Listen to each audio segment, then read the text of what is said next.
What's up, guys? It's your host Spartanic Arts DxD back with another high school DxD related video. And today we have What If Issei Was Abandoned Part 5. Let's try to hit 1,000 likes once again. That would be absolutely amazing. And if you guys want to know exactly when I upload, such my upload schedule, click the little blue button right next to the subscribe button. And also, What If Issei Had Ultra Instinct, the movie is in the works now. I have about 5 pages of the script done, and hopefully it'll be done in the matter of a week here, there, give or take. Probably about when part 9 of this series comes out. It might possibly be out by then. But thank you so much for the support. It's been absolutely amazing. We have 300 subscribers away from 30,000 subscribers. So if you haven't already, please hit the subscribe button. And without further ado, my Dragon Ball channel will be down, linked in the description below. It's called Ampopowski. Also, Fallen DxD. They will be added down in the description as long as recommended channels. Also, thank you to all my balance breakers. Rob the King, Lachlan Yates, Atomic Warlord 58, Crumbling Darkness Sphere, at Lewis, The Beast YT3, Shade_Fox, Colex, Jordan Pachow, Mazaku, Doctor _MLG_ is the bomb, Asamotus, Grimfire Shot Gamer, Keep Saying 21, That Round Guy, Dragon Lord 003, and Zero Fusion. Thank you so much for becoming a balance breaker, which is the highest membership tier. If you guys want to become a limit breaker, it's $2.99 a month, and I will tell you when I upload just for $2.99. Of course, you don't have to join it, so don't worry about it. And without further ado, let's go ahead and get into part 5. Just for reference, we're on chapter 4, and at the title, Scene Change Inside Black Forest Hairdressing Salon. 3 women were by themselves inside the salon. The 3 of them were the owners of it. Since they left Tokyo in search of a better and peaceful place to stay, they coincidentally heard about Ko, a peaceful town that was going through its economic boom. The place sounded good, so the 3 of them left Tokyo and came to Ko. However, they felt that this town was more than what the eye could see. Right now, the 3 women were quietly reading magazines, extending from the normal fashion magazine to military and even a cars magazine. Rare choice, but a good taste. Nini, Yukichi, what do you think of the town? We've been here for some time. More than a month, but I believe there's something hidden about it. A short woman with checkered hat and sunglasses, wearing jeans and a stylish jacket, asked the blonde in front of her. Tamio, please stop calling me that. We're no longer kids. The woman named Yuka answered. She's a beauty whose long hair is tied up. She looks in the second half of her 30s, and she's wearing a low-cut bronzity grist that associated her slim legs. But yes, I feel that this town is really weird. Called it an instinct, the blonde narrowed her eyes. True, I also agree. Some of the customers that came into this place also seem really weird, as if they are special in way or another. The 3rd woman spoke up, leaving her Cars magazine at the side. A beauty around her 30s, she wore pure white pants and a dress shirt that didn't have a single blemish, with black heels as shoes. She had short hair, barely reaching her shoulders. Yes, like Hidemichi said. Some clients really weird. With a kid-like smile, Tamio agreed to the words of the newly introduced Himedi. Seemingly thinking about something, Himedi once spoke again. Right, Yuka. I still remember the weird guy that had black blonde hair and golden bangs. That one felt, in a sense, dangerous. Hidemi trembled as she remembered the creepy guy. Yes, that one that tried to flirt with Yuka but failed miserably. Like a mischievous kid, Daimyo spoke again, looking at Yuka. However, Yuka was only silent, not answering at all, but her thoughts were the same. This town was really weird. True. I believe this town hides something really big, but what could it be? Yuka was thinking while staring blankly at her fashion magazine. Soon enough, her thoughts were interrupted by the sound of a rotating door and the ringing of a bell.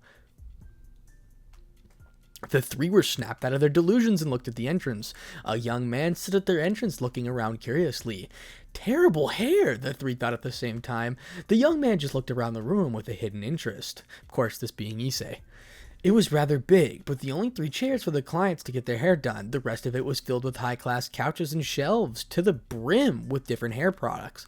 Towards the end of the room, one could see the black door that leads far behind the shop. The walls were painted halfway in red, and the other half... The one reached the ceiling in pearly white. The salon was oddly disproportionate. Only 3 chairs for space was rather odd, but with the shelves, couches, and other ornaments, they somehow made it look good. The young man 3 of them were seeing was dressed simply in average clothes, those being red short-sleeved t-shirt and black jeans with black sneakers, quite simple. But the hair immediately took their attention. It was too long in their eyes. It was far too dark of a brown for it to be natural. He dyed his hair? The 3 thought at the same time again. Since they were experts, that had even cut hair of celebrities back in Tokyo. They had a lot of experience, so for them it was impossible for his hair to be natural. It was dark brown, but basically bothered to black.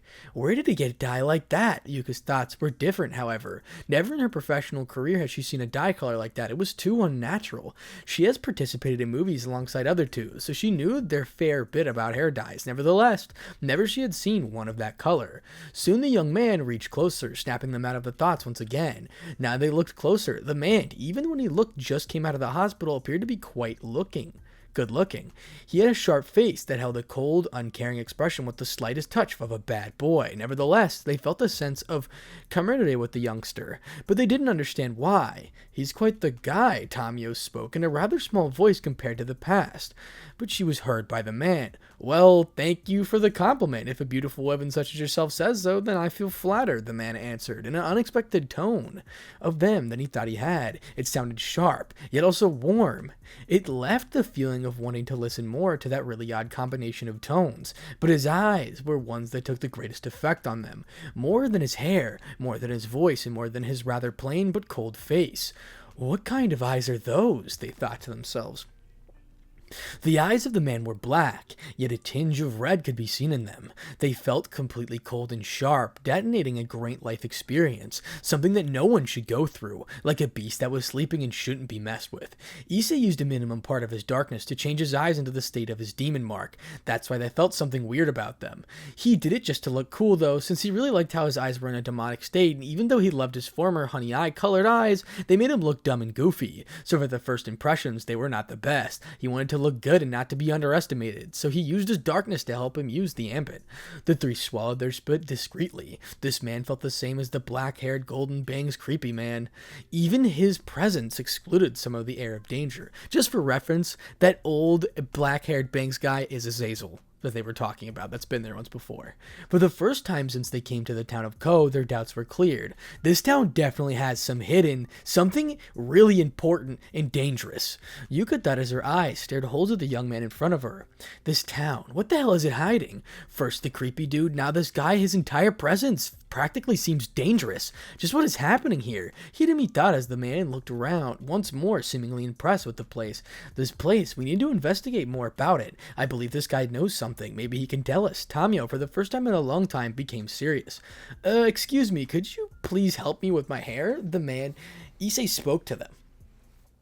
Yuka was the first to answer. Yes, of course. This way, please. She pointed at the chair in the middle of the salon. Issei sat on it and she quickly put white cotton sheet around him and tucked a towel behind his neck. She then asked, how would you like it cut? A question that baffled him like many other times. He didn't know how to answer, but soon, like an angel fell from the sky, the woman with the checkered hat spoke. Why not leave it to us? I'm pretty sure you don't know what to do. Better to leave it to all of us. We'll get you a perfect cut that accumulates the good points of your face and eyes. You'll look more handsome, Tommy replied instead of him, making Issei nod his head. Also, if it's possible, at the end, would you please answer some questions for us? Tamio asked the young man, getting surprised looks from her friend, but quickly, with a look of seriousness in her eyes, she shut them up. Sure, as long as I can answer. There should be no problem, Issei answered without thinking. Would you promise? With stars in her eyes, Tamio asked, managing to make Issei surprised with eagerness of the lively woman. I give you my word. Don't worry about it. I'm a man of my word. His voice sounded serious. It surprised all of them. Thank you. Don't worry. Leave your hair to us, she cheerfully stated and puffed her small chest. But she could start to cut, was grabbed by the other two women by both of her sides. Would you excuse us? There is something important we need to talk about. It'll be quick, Hidemi asked. Issei nodded his head. He didn't have anything important to do, so he just sat there. Thank you. This time Yuka thanked him. The pair of women quickly brought Tamio towards the back of the door and soon disappeared from his sight. What a couple of odd women. Those were in his sincere thoughts. What are you thinking? Hidemi spoke up. What do you mean? Clearly the guy knows something, so I just want to ask him. Don't tell me you're all not interested. You're as much as I am, Tamio explained, leaving Hidemi speechless. The Yuka spoke up. True, but that was dangerous. We don't know what a man he is capable of. It was risky. What if he doesn't help keep his promise? Oh, come on. You saw how he answered. A man that confident and prideful will definitely keep his promise. Trust me. Besides, this might be our only chance to figure out what this place hides, Tamio spoke up. Her words left Yuka speechless. Fine, but if anything goes wrong, you will be responsible, Yuka said in a serious tone. Tamio just nodded. Let's go back. He is waiting. Tamio left with a big smile. Are you sure about it, Yuka? Hidemi asked while staring at Yuka. I don't know, but it's better than knowing nothing. If he doesn't keep his promise, then there's something hidden here and quite big.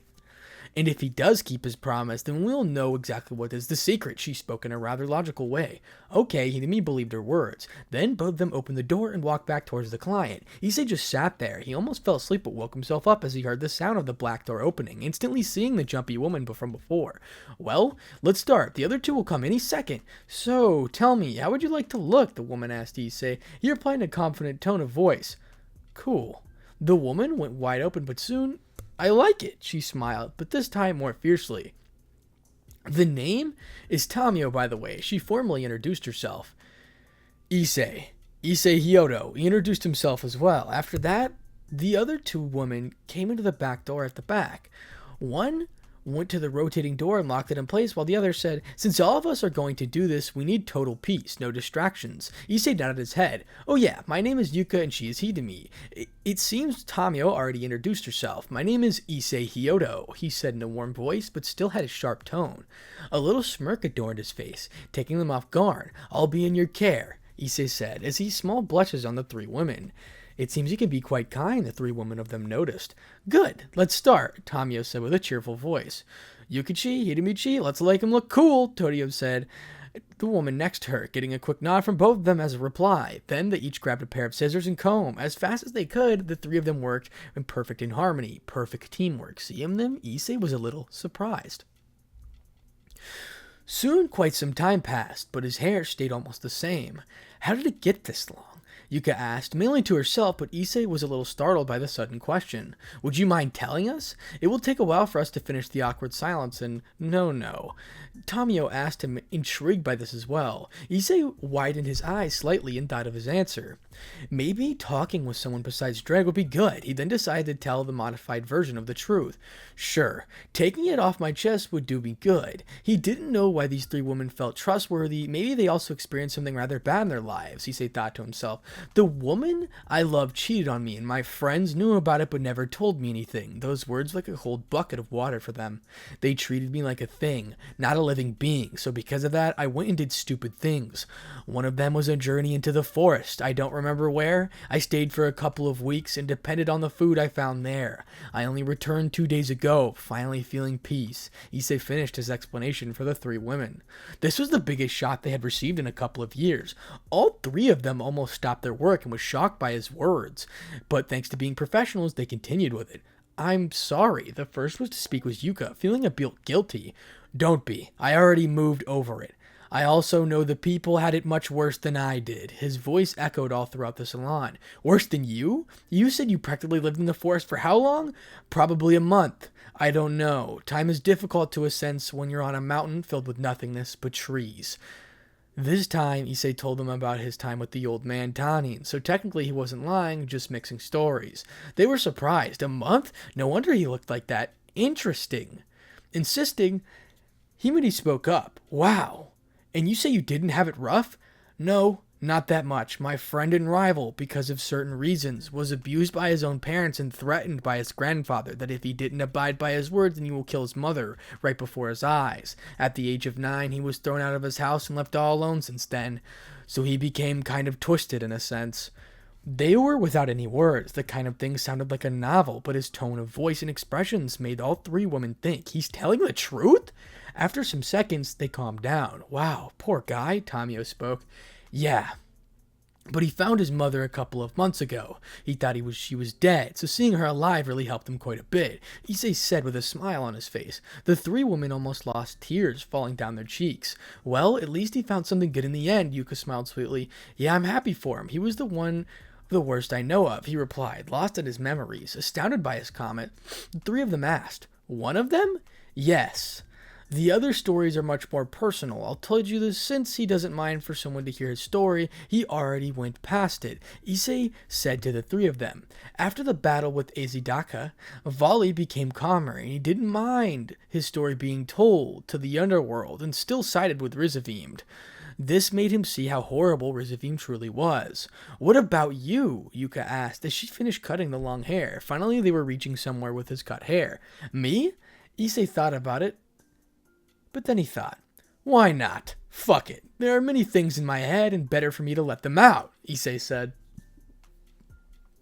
Sure, I'll tell you my story. Rather simplified, though. Issei closed his eyes and let his memories fill his head. The first woman I fell in love with wanted to kill me. She stabbed me through my gut during our first date. Luckily, I reached the hospital on time, so I lived. Thankfully, later on, she was found dead. Apparently, I wasn't the first she had done to us. He sighed with a bit of sentimentalism. Then I got my head stuck in a terrible business that almost cost me my life. Again, a warmongering. A crazy bastard wanted to fight. A really big fight that almost got the entire city involved. He was part of the dirty part of the city, if you know what I mean. His comment caused both of the women to flinch. Fortunately, he was stopped on time and in prison. So seeing that ugly bastard again, he remembered the little incident with Cocaville. Then my rival, for who knows what threatened to kill my family. And if I didn't give him a worthy fight, cheeky bastard said that he would turn on me into an avenger by killing my friends and family so that I can become more of an interesting of a rival. He held a dark smirk on his face, half of it filled with dark amusement and the other half with nostalgia. It seemed that my normal way of life distributed him and wanted me to become someone like him. Ha! He scoffed as he said those words. Failed miserably when he tried anything against my loved ones. The woman this time was petrified completely, stopping their work. After some seconds passed, Tamio said some words. Don't say anything. It's our fault that we asked about it. Forgive us. Don't worry. All of it is in the past. Now I want a peaceful life while traveling around the world. Issei spoke, finding the best way to change the subject. They soon followed. You want to travel? Yes, all over the world. His voice sounded content and very excited. A couple of hours later. After a long time, midday approached. More than 3 hours were spent inside the salon. The three women soon figured out that his color was natural. They took him by surprise. They asked about it, but Issei only responded with, sorry, it's a secret, giving them a hidden smirk. The three women soon figured out that his hair color was natural. Issei now looked at his new haircut, completely satisfied with it. His hair was divided in a 70-30 cut. The line dividing it started right of the middle of his left eyebrow. The said line, instead of going all the way vertically up the skull, it only went less than half, making him look even better than before. The majority of his hair bangs went right straight to his face, right side of his face, while some tufts of his hair slightly covered his right eye and right forehead. His left eye was completely open, letting him see perfectly as well. Some of his tufts fell at the side of his left temple, slightly covering his ear. His former twin tail at the back of his skull was gone, leaving him instead with a short and messy style that freely down his neck that complemented his looks rather well. His dark brown hair made him look like a rogue, while his eyes made him look like a bad boy. It took quite the effort for the three women not to blush. He thanked the three of them and stood up. He paid a rather expensive amount, but for him it was worth it. He then looked back at them and said, well, what was your question? He asked the jumpy woman Tamio. It seems that he is a man of his word, they thought, happy about his words. After some time, Tamio asked a question that was filling all of their heads. We would like to know, what is the secret this city is hiding? Don't lie to us. We know something is different with this city than the rest of them have been to. Issei didn't know how to answer that. Then Hidemi looked at him and said, we know you're not normal. Many weird people come and go, and amongst them, you're the second one that is vastly different from the rest. She told Issei. Second? He muttered. Who's the first then? Many questions came to his head, but soon he heard the voice of Yuka. Yes, an old man with black hair and golden bangs. He had some air of danger, you have. You looked creepy and weird. Issei opened his eyes. Only one man fitted that description of weird and creepy. Damn, Azazel, you came here just to flirt with women again? He said in a quiet voice. But this was his demise. The woman heard him. Azazel? They asked, intrigued by the name. Fuck, just my luck. Issei looked at them with a serious glint in his eyes. He then turned around, giving them to his back. Fine, I'll tell you, but what I consider is sufficient. Issei told them while looking over his shoulder, as bright as a dragon couldn't let him go back on his word. But you need to swear on your lives that you won't tell anyone. If you do, then you will die, and it won't be by my hand. They swallowed their spit, surprised by their words. The look of his eyes proved to them that he wasn't kidding. However, they all nodded their heads. Let's just say that the world you know is nothing but the tip of the iceberg, Issei said in a calm voice. Shocking them, he lifted his hand upward and summoned the sphere of darkness, making making all of them almost fall back in shock. Races, other humans exist. Angels, fallen angels, devils, gods, dragons, all of the beings of legend, all of them exist. It doesn't matter which mythology they came from, Christian, Greek, Japanese, Celtic, Norse, they all exist. The world for us is a bigger place. Issei manipulated his darkness and transformed it into the purgatory flame bird to prove his point. The bird flew across the room, making the three women fall to their knees. They searched of each other and hugged each other. Their bodies were visibly trembling. They couldn't believe it. Something like that actually existed? The world for us is vast, dangerous, and filled with many different things. Humans, in other words, you three shouldn't get their heads stuck in with us. Believe me when I tell you that it's not something you should mess with. Issei finished his explanation and dissipated his purgatory flame bird. He moved towards the retorior door and walked through it. Humans! If you say that what you are, Yuka asked to him, almost screaming. If you say that, what are you? Yuka asked. Issei stopped, then he turned around with an enormous pride. He told her, I'm a dragon. His eyes changed into those of a reptile. After turning back around, he made his eyes turn back into those of his demonic state, leaving the woman in pure shock. Issei walked out of the salon. After a couple of minutes of walking, twisting, and turning, he saw a bank. Wow, quite the luck there. He walked inside 40 minutes later.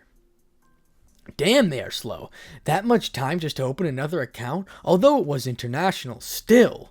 Issei, while in the bank, opened the international account for him to use all over the human world. He decided to transfer a small portions of his savings, those of the Opie Dragon show, and copyrights of some merchandise. Even though he transferred around 10% of the total, the amount made even the manager of the bank open his eyes wide and almost drool. Because of the huge transfer of money that will benefit their bank by a huge margin, they didn't even ask documents from him. So he named his account randomly. He called himself Takumi. The first name of that came to his head. Thankfully, the most difficult part of his plan was completed. Now he only needed to buy some decent clothing. After some time, he decided to where to go first during his journey. He wanted to travel by magic circle rather than by plane. The thing with the world-class rating game made him tight on time, so he was thinking about Kyoto. Last time, because of his certain events, he wasn't able to enjoy the trip. This time, he wanted to enjoy it fully. First was his adventures, next to looking for members for his team. Issei walked around inside of the mall. Soon he found something for the first time, escalators. He noticed how the mall had a second level, but it doesn't matter where, because he couldn't find the way up. Finally, I can go up. He noticed how the mall had a second lever, but it didn't matter where he couldn't find the way up. I already explored the bottom level long enough. Placing his foot on the escalator slowly reached to the top. Reaching the top, he started to look around. Not the only thing he needed decent clothing. After all, he was rather looking bad. Issei was surprised by the sole amount of clothing shops he saw, filling everywhere his eyes could see. This will be problematic. He turned right and walked away from the escalators. He saw many different clothing stores, yet because it was rather early for the students to come, the place was not populated. This mall was built to attract young customers or rich ones. He didn't understand why, though. I wonder why Sir Zex and Saraval decided to left the company into Co. Unless he asked them, Issei had no way of knowing. Well, I don't really care about the politics. For me, they can do whatever they want as long as it doesn't affect me, Issei thought to himself as he walked and looked over to the shop's windows. Some stores specialized on a certain margin of products, such as suits for gentlemen. Others were ladies. It's rather private department, the rest of jewelry or accessories for both men and women. He could even see a video game store all the way to the other side of the mall. Even a small library could be seen. Mental note. Go to the library after finishing up all the things I have to do. He stared at the distance, more specific where the library was. Soon, he walked all the way to the other side of the mall, almost reaching to the end of it. Really? Not a single store which I find good enough? Why? Issei seemed to be unlucky. Incarnate. He walked over the right wing of the second floor, yet nothing caught his eye. When he decided to turn around, a place piqued his interest. Being at the far corner of the right wing, he turned around and stepped closer. It was a simple place with a small entrance. Late Night Savior? Good name, I like it, Issei read in a loud voice. A red neon sign stood proudly on top of the door. The door was normal wooden door, painted red, and with glass attached to the center of it. The words of the sign seemed handwritten instead of the normal print, letter the rest of the stores had, yet because of the small peace sign had, it seemed odd. Right at the left side of the shop, It bear with a quite few free meters or 3 locals to be opened. Weird, not a single window except the one at the door. Issei analyzed as he looked at the weird local. His curiosity was bothering him. Maybe I should look inside. If this was done on purpose to attract clients, then my respects. He walked closer to the door and went inside of the shop. Late night savior, clothing manufacturer, and shop. Scene change. The inside of the shop was a big room filled with brim with different clothing patterns, mannequins, and cloth. In some locations, there were actual clothes such as jackets, coats, trench coats, pants, shirts, and even shoes, whether formal or informal, male or female. At the very part left on the place were a couple of dressing rooms, yet one couldn't see or pay for clothing, something weird in the store. On the wall towards the right, in between the 2 dressing rooms, a woman was resting against the wall. No one could see what she was thinking about. Her expression didn't show anything about what she was thinking. Looking at the ceiling, the woman had her left foot planted against the same wall. She looked like someone who couldn't understand, giving her a rather lone sentiment, further accentuating her beauty. She appeared in her early 20s and had the appearance of a really beautiful young woman. She had black hair tied into a disproportionate twin tails, being the left one longer than the right. She wore a black lace dress with red ruffles at the end of it. Her sleeves were separated from the dress and were of the same black and red tone. She also wore high-class stockings with heels, both of them black in color, a perfect beauty in the eyes of any man. Yet the thing that made her stand out were her eyes. The left one is bright gold and the right one is blood red. Her mature aura could charm any man, and the sexuality practically flooding off of her would make any man drool at her sight. Of course, only normal people, perhaps some special cases. I wonder if at least someone would come today. With a tone filled with slight disappointment but also maturity, she talked to herself. Soon, as if answering her prayer, a young man entered the store and looked around. The young man had a rather sickly appearance, as if he just came out of a hospital. Yet you could see the look in his eyes, sending shivers down her spine. That man is not normal. She reached the conclusion as she stared at those black and red eyes of his, filled with experience and sharpness. She noticed that although his terrible clothing and physical appearance, he had a nice face, sharp and even a little bit cold. He irradiated the charm of a bad boy, and his hairstyle complemented him perfectly, as if he made exactly just for him. A pity. If he had a nice body, then he would be a Casanova, in the whole sense of the word. Those words sounded a little exaggerated. He's probably a student, not even 18. So he has a lot of room to grow, she mentally added, a note of description of the young man. Hello, I would like to ask, what does this store actually do? By the looks of it, it doesn't just sell clothes. The voice of the boy surprised her even more. Being sharp but also warm, completely opposite sides, it made her want to talk to him more. Damn, this is truly too much of a pity. If he fixed on his physical appearance, then he will reach top 5 best young mans I've ever seen met before. I, that have met idols and models, such an unpolished diamond here in the middle of this small town. The still unnamed woman thought to herself, excuse me? Issei spoke in a louder voice. Maybe she didn't hear him. Oh, please excuse my rudeness. I was lost in thought. Her tone being very mature and sexy almost caused him to blush. Good thing his darkness helped him cool his head down. Damn, another woman that practically irradiates sex appeal. As soon as he heard her response, he cursed his luck. Answering her question, she tilted her head. This store doesn't sell other products, other than its own. So this is also a clothing manufacturer as well as a shop. We even make special products for people as long as they have money to pay for it. The woman finished her explanation, making Issei open Issei opened his eyes wide. So, that's why the prices were that high. He now understood the mysterious behind the store. While walking over to the woman, he saw prices being endangered that can make someone sweat and fright. So, as long as someone can pay the price, you can meet all their demands, he asked the woman. If it actually turned out to be true, then he had an idea. The woman was surprised by the question, but since she already knew the kind of people that came here just to take a look and leave, she answered the question.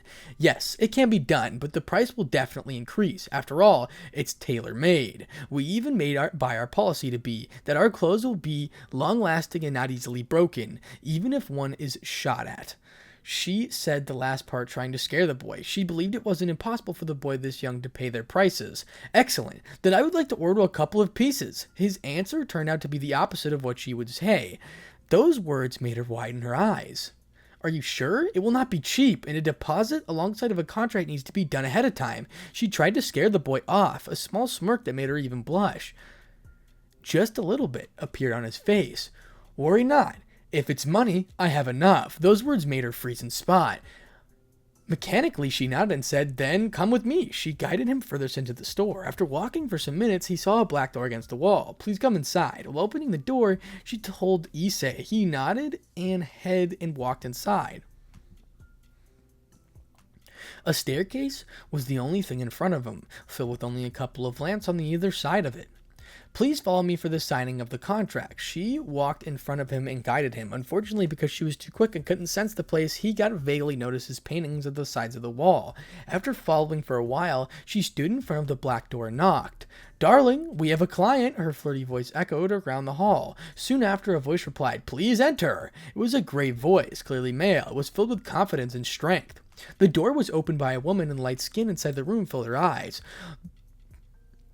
The room was like a fashion studio with a few designs scattered on the floor. On the walls, lots of papers everywhere. A desk laid at the back of the room. Behind it, a few bookcases with fashion magazines and other books. A man with dark blue hair, around his middle 20s, wearing a formal dark blue dress shirt alongside of black pants, was sitting behind the desk. Many other designs about coats, pants, shirts, and shoes adorned his desk. Aside from that, there was a picture of him and the woman right at his side, what looked like their wedding. "Oh!" Issei sounded amused. So both of them were married. Quite the lucky bastard. He looked at the rings on both of their hands, both golden color. The man looked straight at the boy, was surprised when he thought of him being a client. After all, their clothing wasn't the least bit cheap. However, instead of doubting, he entered into his professional mode. "Well, Mr. Issei Hyodo." Taken back by the voice of the young man, he opened his eyes, examining him. Soon he retracted his gaze, feeling it was rude. "Well, I'm Toasaki Genji, the owner of this store. Over there is my wife, Tokasi." "What type of clothing would you want?" the blue-haired man asked Issei. Issei adopted a serious expression and talked back at Genji.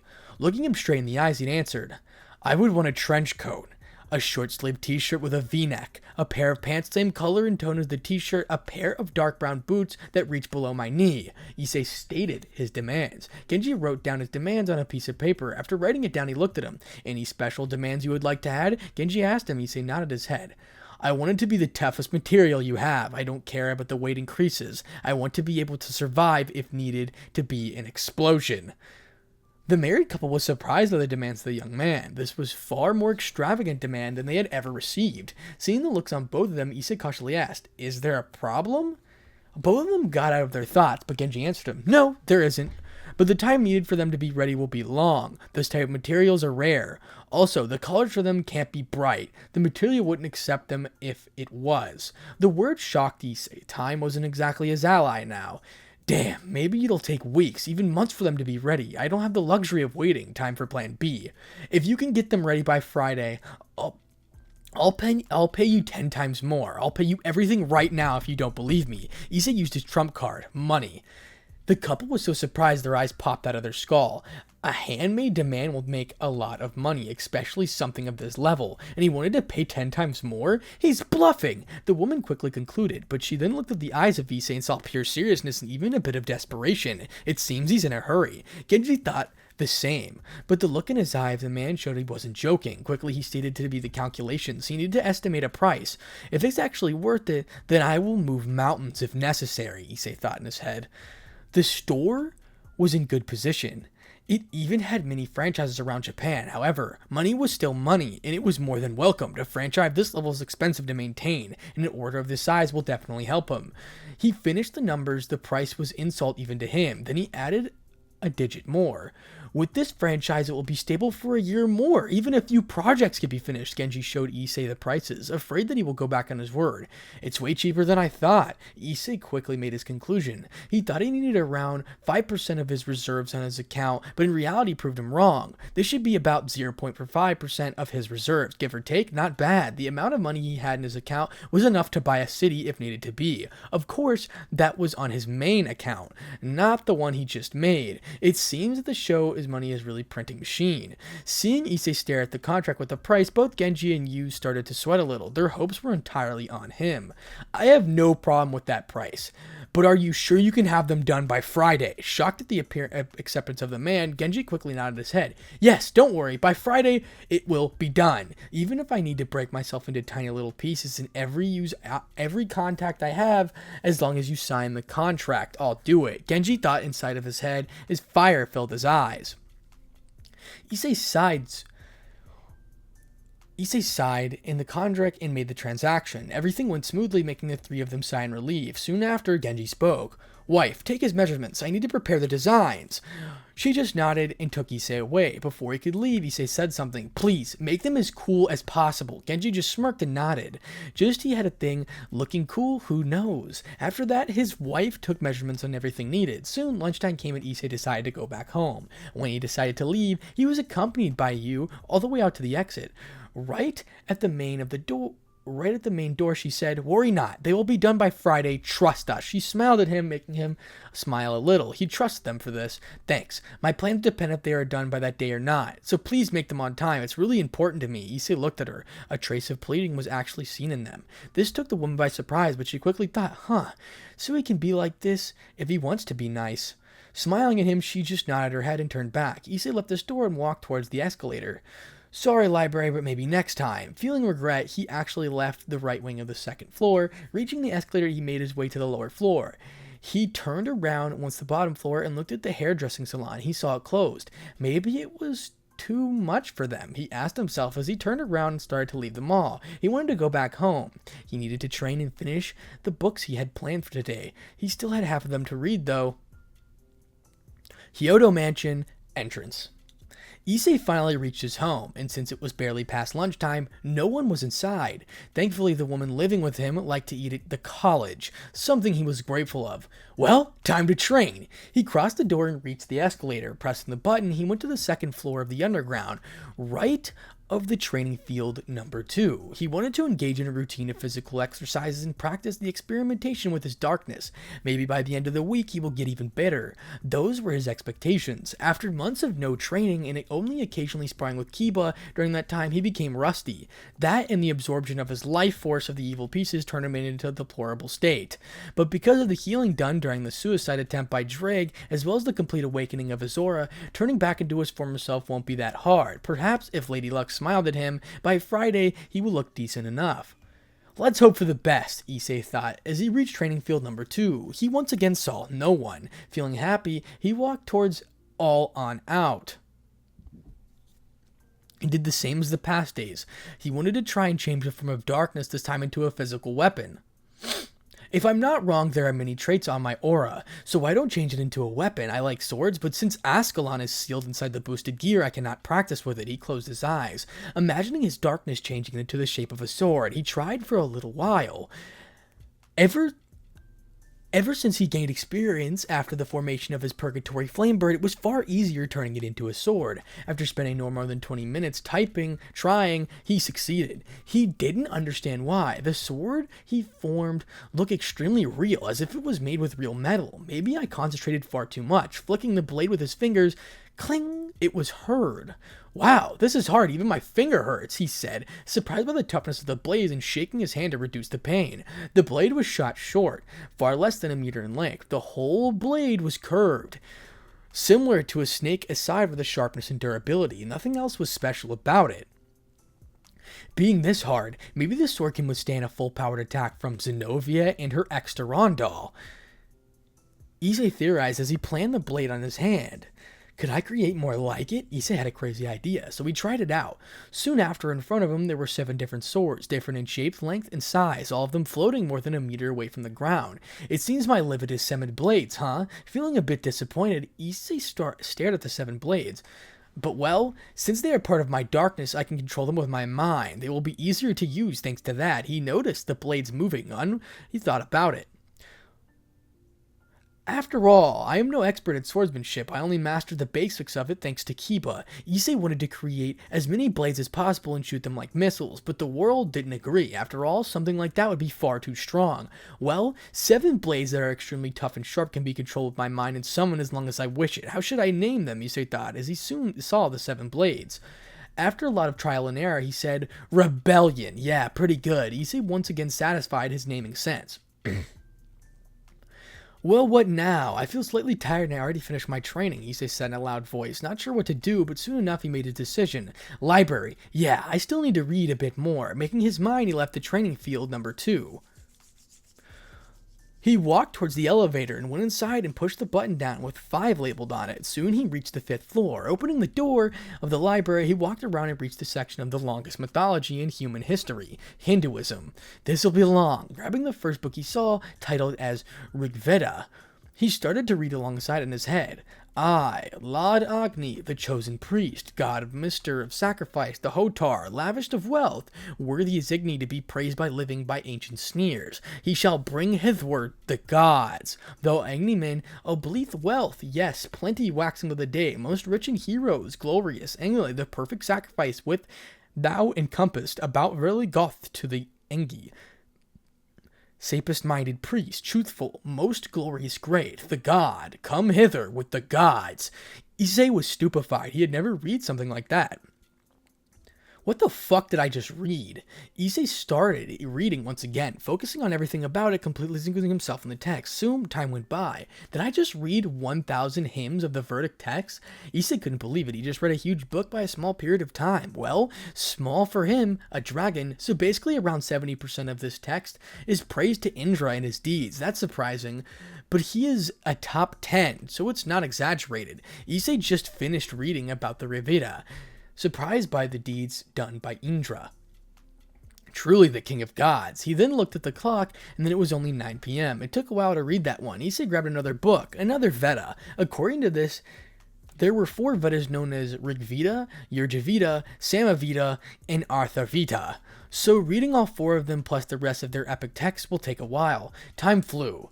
It was now midnight. Issei felt tired reading all of the next Vedas, made him exhausted. Plus this one texts weren't his favorites. He stood up from his place, went back to the bookcase, and put the book into its original place. Then he grabbed something else, another story. The Ramayana, an epic story about Prince Rama, a famous epic story about the incarnation of God, and that one that got a body that could not be harmed by the gods, named as Ravana. It seemed to be quite the story, so he chose this for tomorrow during school. Issei grabbed the book about the library with it. He went down the 2 floors and reached his own room. Yawning, he opened the door and closed it once he was inside of the room. He changed into pajamas and tucked himself inside his bed. Tomorrow he actually needed to go to school. There was something important to do there.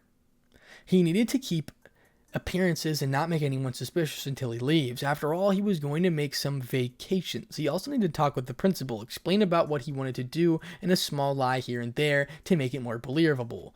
If worse comes to worse, he could just use a little bit of his aura and make him do as he pleased. A little trick learned today while he walked back home from school or from the mall. A normal bird came flying with him and stood on his shoulder, accidentally released a bit of darkness, but surprisingly he managed to control the bird.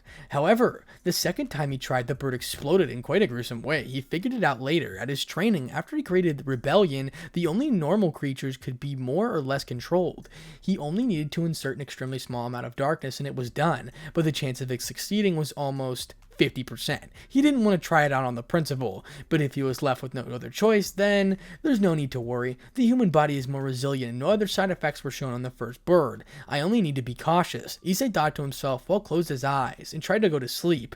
This time he actually needed to go to school. Scene change, Kyoto Mansion, morning kitchen table. Ooh, beef. Issei woke up early, and this time he did not get distracted by anything. He slowly ate his breakfast and prepared to go to school. He truly didn't want to go, but things needed to be done, and then he could only do it. Grabbing his now empty plate and glass, he washed them and left them to dry. Looking at the clock, he saw the number he liked. 30 minutes till 8. I have enough time, but better start going. Going at the entrance of his house, he grabbed his bag and checked its inside. Seeing that everything was inside, he grabbed his keys, opened the door, and walked outside. The morning sun momentarily blinded him, but not long after he regained his sight. However, it was still rather chilly morning with annoying sun to top it off. Closing the door, he walked away from his house. Maybe today will be a rather good day, Issei smirked as he opened his bag out the book of Ramana. While grabbing the book with a single hand and with his bag in the other, he continued his trip towards school. A few minutes later, Issei was completely absorbed with the book. The story was great, just his favorite type of heroes and villains, filled with intrigue, kidnapping, and rescues, a good classic in his opinion. He crossed the school gate without taking his eyes off the book, mentally thinking that it wasn't shut tight like yesterday. Walking with a calm glint in his eyes, He ignored everyone and everything. Soon he reached the entrance of the main building of school. Stopping his walk, he looked up. He saw Ko Academy in its greatest splendor. The first time he was coming here since his revival. Well, actually, it's the first time inside of it. Yesterday didn't count. After all, Bastard Sensei closed the gate right before me. Issei still hated that sensei fucker. Maybe it wasn't that bad, he thought. I got all the other stuff I needed to do, and I'm only left with the school issue. At break, I'll solve it. Issei approached the stairs, quickly walking up and reaching the 3rd floor. Finding a letter A on a door, he walked inside. Opening the door, he witnessed how pretty much everyone looked at him. Maybe it was because he didn't come yesterday. Ignoring them, he walked past all the Regent's seat. Ignoring them, he walked past all of them and reached his seat. It was on the last row, the second next to the window behind. He sat down and continued reading his book, not being bothered by anything nor bothering anyone. Then whispers were heard. Hey, is that Hyodo? Yeah, weird. He seems different. He changed his hairstyle. Maybe that's why. Many random classmates talked about him, especially about his change in appearance. Since he didn't want to be discovered by someone at school, he didn't dare use his darkness to... His eyes were normal. He would only use it in isolated locations in really small amounts. That way, the girls wouldn't suspect anything, especially Konako, that was sensitive to this kind of thing. A bald boy alongside with glasses wearing young man came near Issei. Yo, Issei, long time no seen, the baldy said to Issei. But since Issei was too focused on his reading, he didn't mind. Or answer. Then the glasses spoke up. How are you doing? If you're not feeling well, we could do a marathon at my house. Glasses shrugged with a perverted glance. Soon woman yelled, disgusting, but Issei closed his book, looked at both of them, and spoke in a cold and sharp voice that made everyone feel scared. I have things to do, so no. I no longer have time for such stupid things. The answer made everyone in class freeze. Good was his luck because no one of the student council nor RRC studied with him, so he could act more freely. Everyone screamed in shock. What? Clearly not expecting that, Issei just ignored it and opened his book again, yet this time the two perverts spoke with louder voice. Huh, even though we felt pity towards you, that's how you pay us? Issei ignored them and continued his book. It was better that way for everyone. Angered by no response of Issei, they came closer and tried to, 1, steal his book, and 2, pull his chair away from him. Once they reached close enough, Glasses went for the book while Baldy for the chair. Perfect teamwork indeed, but before they could reach him, they froze solid. Actually, everyone inside the classroom did. Issei looked at them, but this time released a small and controlled amount of his dense aura. Just his normal one, not his darkness. They weren't worth the honor. The entire class was froze, as if time was stopped. The ones furthest away felt chills, and the ones who were closer felt lightheaded, yet the two in front of them were pale. Their faces were clearly embedded with panic. Shit, maybe I just traumatized them, Issei hurriedly retrieved his aura. The time he let out was less than a second, so he believed no one important noticed it. Ever since his evil pieces were gone, his natural aura became more dense and heavy, even suffocating to the ones that were sensitive to these types of things. Baldy and Glasses stood there, frozen a couple of minutes in which no one spoke. What was that? A random student asked in a loud voice, shocked by what happened. What did you do, Hyodo? A female screamed to him, but like before, he just ignored her. What he didn't expect was for two known women to come near him, a pink-haired and brown-haired. They were Kadase and Moriyama. What did you do, pervert? Both screamed at Issei, making his eyebrow twitch. He hated to be called that. He didn't want to hurt them, but he even had limits. If Sensei didn't come soon, then he was afraid he would have to do something that they will regret. We asked you something, pervert. Answer us. Screaming again, Issei was losing his patience. Did you hear? Soon another student appeared and tried to stop them. Issei was grateful towards this nobody. Moriyama-san, Kadase-san, please, let's not disturb him. Whatever happened, it wasn't against us. It was both of them. The student pointed at the Baldy and Glasses that were still frozen solid. Wow, someone with a brain. Nobody. Number one, you gained my respect, Issei thought. What do you mean? We want answers and this pervert is going to give them, Moriyama replied, soon followed Kadase nodding their head. Yeah, we're going to get the answers out of this pervert. Just what did he do right now? That wasn't normal. Well, not like he once was, Kadase said, insulting Issei even further. So pervert. In your stupidity, we ordered to tell you what you did. If not, then what? Issei stood up from his place, angering filling him. But it seemed the two of them couldn't understand the indirect. We will beat They abruptly stop as an aura far worse spread all over the classroom. Everyone started to tremble, the ones that quickly tried to leave, but a cold, sharp voice stopped them. "You will hit me?" Killing intent flooded his words. Issei was angered. He did not do a thing, yet these pieces of trash that are a dime a dozen each actually insulted to threaten to attack him. "Give me a fucking break," Issei roared. He hadn't felt like this for a long time. The two of them petrified, not capable of moving. Fear corroded their souls. They could see how the one in front of them was no human. Their instincts told them to run, the further the better. In front of them stood something that was above everything they have ever seen. In front of them stood a predator, ready to destroy its prey. They could even swear his eyes changed to those of a reptile, scamming them even more.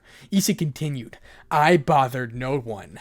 And yet, you were trying to act all high and mighty in front of me. You insulted me and even wanted to beat me. Let me tell you something." His words were sharp as a knife. "In the world out there, you lot are not worthy of even being called an ant. So stick this into your thick heads. Don't mess with someone that's way above you." For all, the message ended there, yet for the two of them it did not. Issei walked closer and whispered in their ears with a voice that sounded deep, cold, sharp, and emotionless. "On the food chain," he growled. Understanding the message, they ran away from him. Horror was the only thing inside them right now. "Well, it seems that I need hurry with my plan. Since they ran out of the class, people will start asking questions. Better go to the principal and now try to convince him. If not, then I'll use my darkness on him." Issei grabbed his stuff and began packing. His book, of course, was still in his hand. When he stood up, he walked past all of his classmates and reached the door, but then he heard a voice of someone he knew. "Where are you going, Hyodo?" Issei stopped for a moment and looked over a certain someone. He looked at Kiryu with cold eyes and equally cold voice. He said, "None of your business." Then he walked away. At the beginning, when he first came inside, Kiryu wanted to talk to him, but looking back at him, she saw that he wanted to be alone. The look on his face clearly showed that she respected it. After that, she saw how the two perverts tried to lure him into something, but he rejected it. Infuriated, they tried to do something. However, they failed, pissing Issei off in the process. And because of the aura they felt, Maruyama and Kadase tried to get answers out of fear, but they just provoked him even more. Soon he exploded, and well, the result was obvious. She knew that Issei was part of the supernatural. For the past few months, she hadn't spoke up with her three friends, so she didn't know what had happened, but she could guess something had happened to him, something bad. Since the last couple of months, he was acting weird. He even looked pale, as if sick. She didn't know why, but she felt something big change inside him. But what? Just what did you experience, Issei Hyodo? She silently thought to herself. And that is going to be the end of this video. I was going to end it at around 44 minutes, but I decided to, I think that's about 50 or possibly an hour, because I was just interested in the story and wanted to read a little bit more. But I'm sorry for the lack of action in the story. It's just that it's much more detailed than your average story, so you guys are going to have to tune in and learn a bunch of other stuff. But I really did like this last part, and I saw the beef that was in it, so I decided to continue with reading it. But overall, what if Issei had Ultra Instinctors once again? 5 to 6 pages in I'm in, which is about probably 20 to 30 minutes of reading. So about another 10 or 5 or 7 pages of it, and it'll probably be done. Maybe, I'm not exactly sure, but it's going to go all the way until about the Riser fight, but don't worry, he's going to be much more overpowered than you think. So for example, something's going to change in that story, being the time frame of which they had when they were expecting to fight Risers. So they have like a 60-day time frame, and he uses those 60 days to adapt to the ability, of course, called Ultra Instinct. So thank you so much for this. Thank you so much for the support on this channel. It's been absolutely amazing. I've been going real hard with it. Thank you to all my balance breakers. Thank you to all my limit breakers. What if Goku was trapped in, what if Goku and Vegeta were trapped in Whis' staff? Part 1 will most likely be coming out soon, because I really wanted to do a Dragon Ball What If and just mix up the fan base a little bit, if you guys know what I'm saying, just to expand and overall think, because then those people will watch the High School DxD videos, and maybe they'll watch the anime as well and become fans of the show as well and appreciate the concept that it has, as well as the Dragon Ball fans, the High School DxD fans watch Dragon Ball, because I know some of you haven't, and appreciate just how awesome Dragon Ball as a series is. So thank you so much for the support. It's been absolutely amazing. I can't thank you enough. 30K soon, 300 subscribers away. If you haven't already, please hit the subscribe button. And once again, Dragon Ball channel, link down in the description below, as long as Fallen DXD and Mbapowski, both ats down in the description, as long as recommended in channel. You can go subscribe to my friends as well. So thank you so much for the support. And without further ado, Spartanic Arts DXD out.